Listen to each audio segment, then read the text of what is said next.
اصحاب کہف کا نام تو سنا ہے نا ماشاءاللہ آپ حضرات. پہلے اس کی فضیلت میں ایک حدیث نہ بیان کروں. نبی کریم صلی اللہ علیہ وسلم نے فرمایا، یہ مسلم شریف کی حدیث ہے، دجال آئے گا قیامت کے قریب اور بڑے لوگوں کو گمراہ کرے گا. تو حضور نے فرمایا جو سورہ کہف کی 10 آیات زبانی یاد کر لینا وہ دجال کے فتنے سے بچ جائے گا. اللہ توفیق عطا فرمائے. اس سورہ مبارکہ کی آیت نمبر 9 سے اصحاب کہف کا ذکر شروع ہوتا ہے. اصحاب کہف، جب حضرت عیسیٰ علیہ السلام کو اللہ کریم نے چوتھے آسمان پہ بلا لیا نا، تو دقیانوس نام کا ایک بادشاہ ہوا بنی اسرائیل کے اندر، بڑا ظالم تھا. اس نے گمراہی پھیلا دی اور جو لوگ معاذ اللہ کفر اور شرک نہیں کرتے تھے انہیں قتل کروا دیتا تھا. تو 7-8 نوجوان اپنا ایمان بچا کے بھاگے. او ہو اللہ، ساری دنیا مال بچا کے بھاگتی، وہ 7-8 نوجوان اپنا ایمان بچا کے بھاگے کہ یہ ہمیں کہیں کفر کی طرف نہ لوٹا دے. تو جا کے ایک غار کے اندر چلے گئے تو ایک کتا بھی ان کے ساتھ ہو گیا. انہوں نے کتے کو بڑے روڑے مارے کہ یہ اگر بھونکے گا، آواز نکالے گا تو ہم پکڑے جائیں گے، ہم نے تو چھپنا ہے. پر اس کو نا ولیوں سے پیار ہو گیا تھا. اس نے کہا بھگاؤ جتنا مرضی مجھے، فطرت میری ہے کہ میں بھونکتا ہوں، پر جب اللہ کے ولی ہوں تو پھر میں ادب کرتا ہوں. یہ قرآنی واقعہ ہے. اچھا، یہ عین وہ واقعہ ہے قرآن مجید کا کہ جو بہت ساری چیزوں پر ویسے ہی نص ہے اور بہت ساری زبانیں ویسے ہی گونگ ہو جاتی. تو وہ 6-7 لوگ تھے، وہ چلے گئے غار کے اندر، جا کے انہوں نے پناہ لے لی. بادشاہ کو پتہ چل گیا کہ غار کے اندر ہے. اچھا، اللہ کی قدرت، جیسے ہی داخل ہوئے انہیں نیند آ گئی، یہ سو گئے. اور قرآن مجید کہتا ہے، قرآن مجید کے یہ لفظ ہیں کہ کتا غار کے منہ پر بازو پھیلا کے بیٹھ گیا، گویا اپنے مالکوں کی خدمت کر رہا ہے. اب میاں صاحب کی ایک بات کر لیں درمیان میں. میاں صاحب فرماتے ہیں جنہ تنام وچ عشق نہ رچیا، کتے ہونا تھی چنگے، اور چلو مالک دے کر راکھی کر دے، صابر بھوکے ننگے. یہ دیکھو نا کہ اتنا تو ان کے اندر بھی کمال ہے. اپنے نا دونوں بازو پھیلا کے کتا بھی غار پہ بیٹھ گیا. ان کو نیند آ گئی. بادشاہ نے پتہ کرایا کہاں بھاگ کے گئے، تو کہا وہ غار کے اندر ہے. بادشاہ کہنے لگا کہ ان کی سزا یہ ہے کہ ایک دیوار چن دو غار کے منہ میں، غار کوئی بند کر دو. جس بندے کی ڈیوٹی لگائی نا غار چننے کی، بندہ بڑا نیک تھا، اس کو دیوار بنانے کا ذمہ دیا. اس نے نا دیوار بھی بنائی اور ایک تختی پہ نا سب کے نام لکھے، اور وہ تختی ایک صندوق میں رکھ کے وہاں بند کر دی. اور اسی طرح کی ایک تختی اس کے نیچے لکھا کہ ایک تختی ان کے ناموں کی نا میں مال خزانہ میں بھی بند کر رہا ہوں. اللہ تبارک و تعالیٰ کی قدرت کے بعد مفسرین نے لکھا ہے وہ 100 سال تک سوئے رہے، اور بعض نے لکھا ہے کہ 300 سال تک سوئے رہے.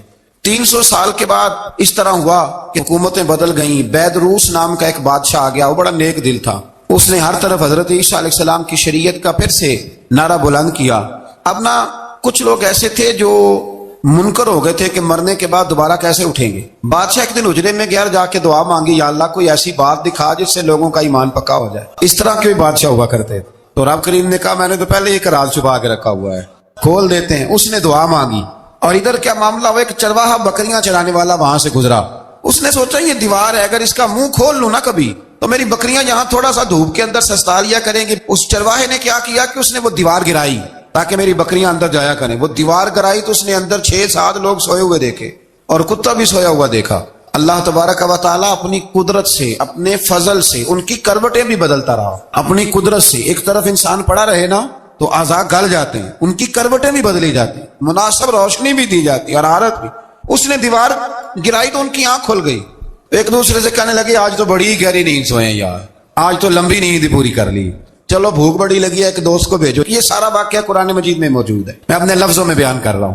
جاؤ ایک دوست کو بھیجو بازار سے نا کھانا لے آئے. پیسے وہی 300 سال پرانی کرنسی. وہ جب نان بھائی کی دکان پہ گیا نا سامان لینے، اس کو پیسے دیے تو نان بھائی نے ہاتھ پکڑ لیا، کہنے لگا میاں تو کدھر سے آیا، یہ کون سے پیسے ہیں؟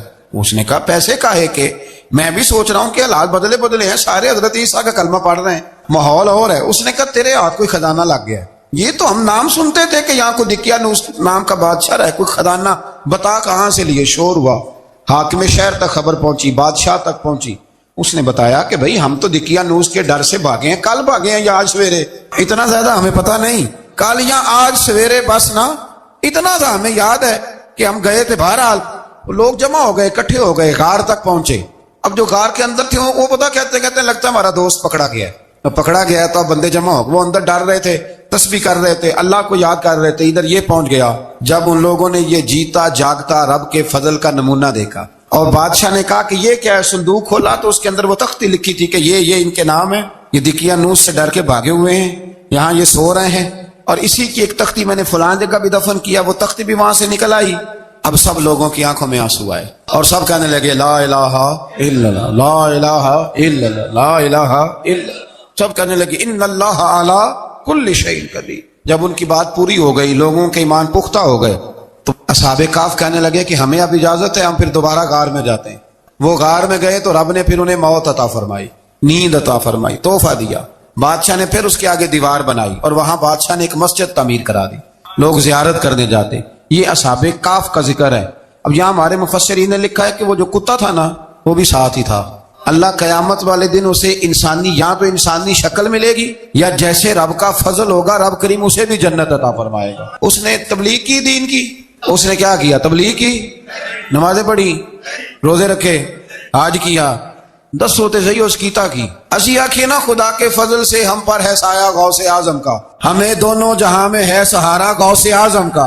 لوگ پریشان ہو جاتے ہیں، کہتے ہیں کس طرح کی بات کرتے ہو؟ تو میں نے کہا اصل میں تیرا عقیدہ کچا ہے۔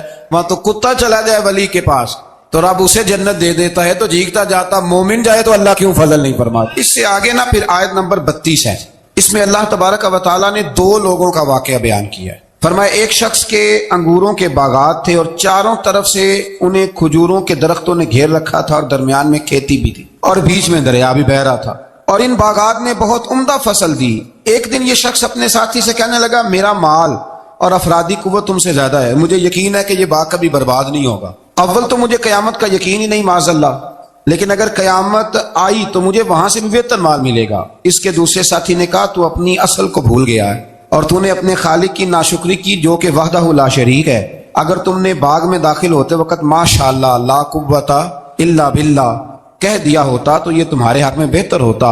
اگرچہ مال اور اولاد میں تم سے کم ہوں، لیکن میرا ایمان یہ ہے کہ اللہ تعالیٰ مجھے اس سے بہتر نعمت عطا کرے گا، اور آسمان سے کوئی آفت آئی اور تمہارا باغ تباہ و برباد ہو جائے گا، یا اگر اس کا پانی زمین میں دھس گیا تو پھر تم اسے تلاش نہ کر پاؤ گے۔ بالآخر اس شخص کا باغ برباد ہو گیا۔ وہ جو کہتا تھا نا مجھے یقین نہیں قیامت نہیں آئے گی، اس کا باغ ہی، اور وہ کفِ افسوس ملتے ہوئے کہنے لگا کاش میں نے شرک نہ کیا ہوتا، لیکن پھر اس کا کوئی نہ مددگار تھا اور نہ حمایتی۔ آیت نمبر 45 میں اللہ تعالیٰ نے دنیا کی زندگی کی ناپائیداری کو ایک مثال سے بیان فرمایا کہ آسمان سے بارش نازل ہوئی، گھنا سبزہ نکلا، پھر وہ سوکھ کر چورا چورا ہو گیا، جسے ہوا اڑا کے لے گئی۔ مال اور بیٹے تو محض جیتی دنیا کا سنگار ہے، جب تک تم زندہ ہو تب تک مال بھی ہیں اور بیٹے بھی ہیں۔ والباقیات الصالحات، اگر کچھ ہے باقی رہے گی تو تمہارے اچھے اعمال باقی رہیں گے، اور اگر اولاد نیک ہوئی تو وہ بھی باقیات الصالحات میں شامل ہو جائے گی۔ آیت نمبر 47 سے فرمایا کہ قیامت کے دن تمام روئے زمین پر ایک کھلے میدان کی صورت میں ہوگا، سب لوگ صف باندھے رب کے حضور اکیلے حاضر ہوں گے، اور اپنے اعمال ناموں کو دیکھ کر خوف زدہ ہوں گے، کہیں گے ہائے افسوس اس اعمال نامے کو کیا ہوا، اس نے نہ کوئی صغیرہ گناہ چھوڑا نہ کبیرہ، مگر سب کو شمار کیا۔ آیت نمبر 50 میں حضرت آدم علیہ السلام کو فرشتوں کے سجدہ، ابلیس کی نافرمانی اور شیطان اور اس کی ذریت کے انسان کے دشمن ہونے کا بیان۔ آگے پھر ذکر شروع ہو جاتا ہے حضرت موسیٰ علیہ السلام اور حضرت خضر علیہ السلام کا۔ یہ لفظ خضر بھی ہے اور خضر بھی ہے، یہ 2-3 طریقوں سے پڑھا جاتا ہے۔ حضرت خضر کے بارے میں مختلف روایات ہیں کہ یہ ولی ہیں کہ نبی ہیں، لیکن مضبوط رائے اکثر بزرگوں کی یہی ہے کہ یہ بھی اللہ کے نبی ہیں، اور بعض نے لکھا ہے یہ ہمیشہ سے زندہ ہیں۔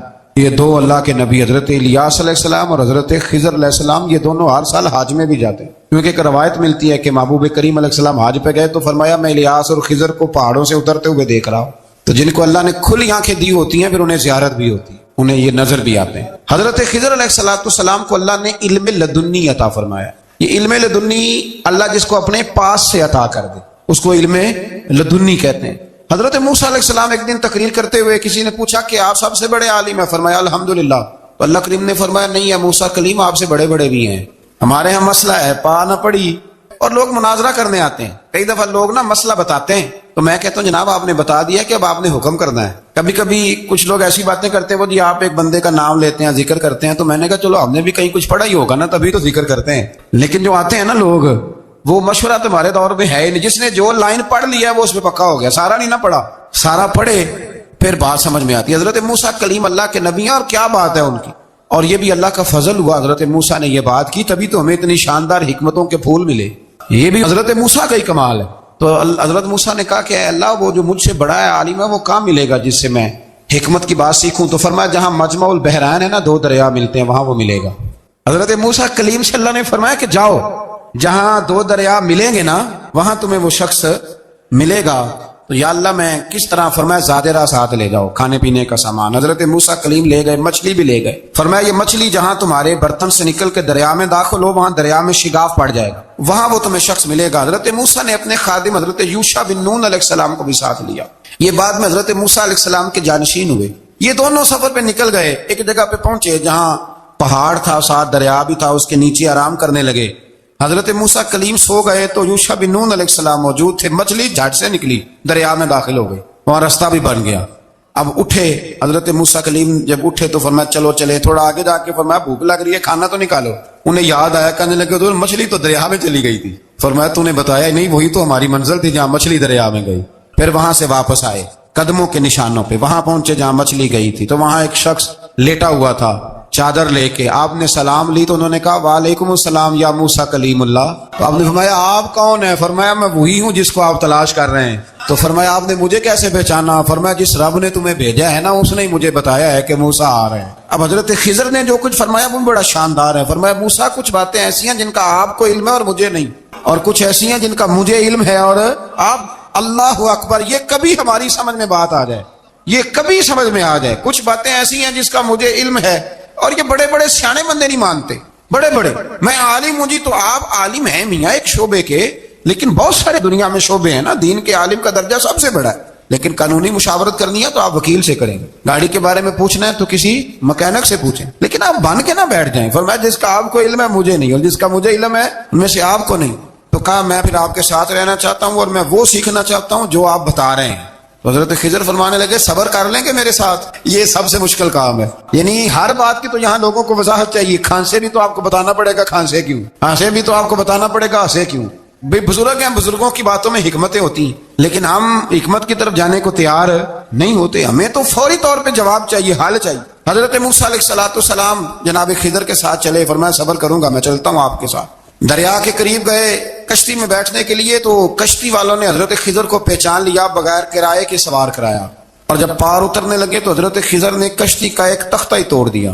حضرت موسیٰ کہنے لگے یہ آپ نے کیا کیا؟ انہوں نے نیکی کی، آپ نے تختہ توڑ دیا۔ فرمایا آپ کو کہا تھا نا آپ نے صبر نہیں کرنا۔ فرمایا چلو میں صبر کروں گا۔ تھوڑا آگے گئے تو ایک نوجوان لڑکا، ابھی چھوٹی عمر ہے، وہ ملا، حضرت سیدنا خضر علیہ السلام نے اسے قتل ہی کر دیا۔ فرمانے لگے آپ نے قتل ہی کر دیا؟ ایک قرآن مجید ہے بھائی، میں کبھی کبھی سوچتا ہوں یہ ہم کسی درویش کی بات سناتے تو بندے ہٹ جاتے، فتوے نکلتے کہ نہ نکلتے؟ میرا خیال ہے ہر مسجد سے نکلتے، اور فتوے ایک ایک جتنے مسجد میں نمازی ہوتے سب کے ہاتھوں میں فتوے ہوتے۔ قتل کر دیا، قتل ہی ہو گیا بندہ۔ تو حضرت سیدنا موسیٰ علیہ السلام فرمانے لگے آپ نے قتل ہی کر دیا۔ فرمایا میں نے کہا تھا نا آپ نے صبر نہیں کرنا۔ آپ فرمانے لگے چلو اگر اب میں بولا نا تو بے شک آپ مجھے علیحدہ کر دیجیے گا۔ حضرت موسیٰ کلیم اب بولا تو علیحدہ کر دے۔ ایک بستی میں داخل ہوئے، بستی کے لوگوں سے پانی مانگا تو انہوں نے پانی بھی نہ دیا، آرام کرنے کو جگہ بھی نہ دی، پر وہاں ایک دیوار گر رہی تھی، حضرت خضر علیہ السلام نے سیدھی کرنی شروع کر دی، ساری دیوار بنائی۔ تو حضرت موسیٰ کہنے لگے کن لوگوں کی خدمت کر رہے ہو جنہوں نے پانی بھی نہیں دیا، جنہوں نے پانی تک نہیں پوچھا؟ فرمانے لگے بس بھیا آپ نے وعدہ کیا تھا کہ اب بولیں گے تو بے شک علیحدہ کر دینا، آپ بولیں، اب آپ کا اور میرا ساتھ زیادہ نہیں چل سکتا، آپ بولیں۔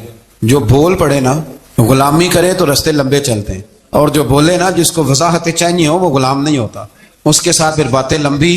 ہاں تو آنکھ بند کر کے چل، ہاں آزم جاتے لائیے ہی نہ تجھے لائیے تھے، اور پھر آنکھ بند کر کے پیچھے چل کے بات ختم ہو گئی۔ حضرت خضر علیہ السلام نے جب کہا نا کہ اب آپ کا وعدہ ختم ہو گیا، فرمایا اب میں آپ کو جانے سے پہلے حکمت بتاتا ہوں، یہ وہ علم ہے جو اللہ نے مجھے اپنے پاس سے عطا فرمایا ہے، یہ وہ ہے جو علم لدنی ہے۔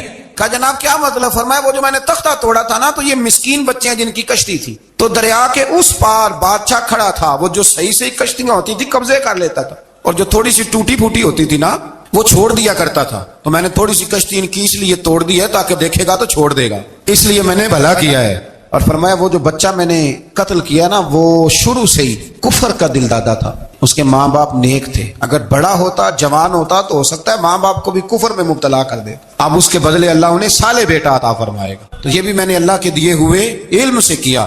اور فرمایا یہ جو دیوار میں نے نبی ہو کے یا ولی ہو کے مزدوری کر کے دیوار بنائی ہے نا، اللہ اکبر، فرمایا یہ دیوار عام لوگوں کی نہیں، یہ یتیم بچوں کا خزانہ ہے دیوار کے نیچے، یہ گر جاتی تو خزانہ ظاہر ہو جاتا، اور بچائی اس لیے ہے کہ وکان ابوہما صالحا، ان بچوں کا باپ نیک آدمی تھا، ان کا باپ قاضی ثناءاللہ صاحب پانی پتی فرماتے ہیں ڈائریکٹ باپ نہیں تھا، 7ویں نسل میں جا کے باپ بنتا تھا۔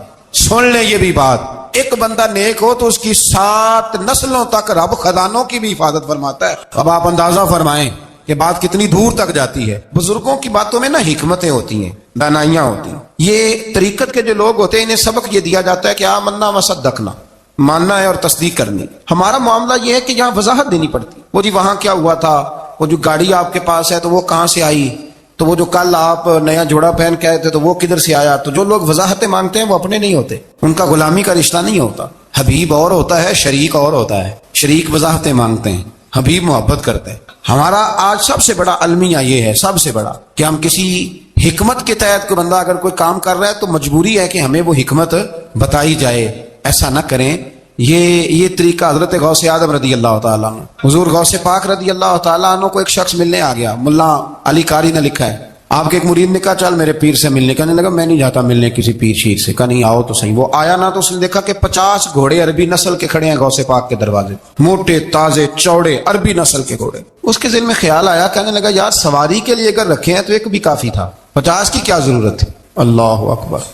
اب واقعی 50 کھڑے تھے، مرید کے پاس جواب ہی کوئی نہیں تھا۔ کہنے لگا یار پتہ مجھے بھی کوئی نہیں، لیکن حضرت صاحب نے رکھے ہیں تو حکمت ضرور کوئی ہوگی۔ اللہ اکبر۔ وہ چلے گئے واپس۔ وہ روز تنقید کرتا، کیسا تیرا پیر ہے 50 گھوڑے رکھے ہوئے، کیسے تیرا پیر ہے 50 گھوڑے رکھے ہوئے۔ کچھ دن گزرے تو ملا علی قاری کہتے ہیں وہ اعتراض کرنے والے کے پیٹ میں کوئی تکلیف ہوئی، بغداد کے سب سے بڑے طبیب کے پاس گیا۔ اس نے کہا تیرا تو جگر تباہ ہو گیا ہے، عربی نسل کا ایک گھوڑا چاہیے، اس کو ذبح کریں گے، اس کا جگر نکالیں گے، اس کی دوائی بنا کے تجھے کھلائیں گے اور 50 گھوڑے ہوں گے تو بچے گا۔ اب پریشان ہو گیا، کہنے لگا گھوڑے ہیں تو صحیح، پر جو میں حال کر رہا ہوں گا گھوڑے تو نہیں ملیں گے، میرا تو جوتوں والا کام ہے، وہ شاید مل جائیں۔ لیکن جب انسان مرنے لگتا ہے تو پھر اس کو ڈوبتے کو تنکے کا سہارا۔ اپنے دوست کے پاس گیا، کہنے لگا چل تیرے پیر کے پاس چلیں۔ اس نے کہا تجھے نہیں لے کے جانا، تو تنقید کرتا ہے۔ کہتا ہے ایک دفعہ چاہیے کیا، کہا گھوڑے۔ کہنے لگا تیرے لیے رکھے ہیں کوئی، جا دوڑ جا، میرے حضرت صاحب کی ضرورت کیا ہے۔ لیکن جب غوث اعظم کی خانقاہ میں داخل ہوئے نا تو حضور غوث اعظم اٹھ کے ملے۔ اللہ والے دلوں میں باتیں نہیں رکھتے، ماتھا چوما اور فرمانے لگے میاں تو ایک دن نا میری گلی سے گزر رہا تھا تو میری تیرے اوپر نظر پڑی، تو مجھے نظر آیا تو بیمار ہوگا اور تیرا علاج عربی نسل کے 50 گھوڑوں کی وجہ سے ہوگا، تو میں نے تیرے لیے لا کے کھڑے کیے ہوئے ہیں، تیرے لیے ہی کھڑے کیے ہیں۔ اب تو نا گھر بھی لے جانے کی ضرورت نہیں، چارہ بھی میرے مرید ہی ڈال دیا کریں گے۔ تو اس طرح کرنا، روز آنا ایک گھوڑا لے جانا، پھر اگلے دن آنا تو دوسرا۔ وہ خدا کے بندے تیرے لیے رکھے تھے، تو تنقید کر رہا ہے۔ اللہ کے بندے پردہ پوش ہوتے ہیں۔ ہاں شرط یہ ہے کہ وہ بندہ صالح ہو۔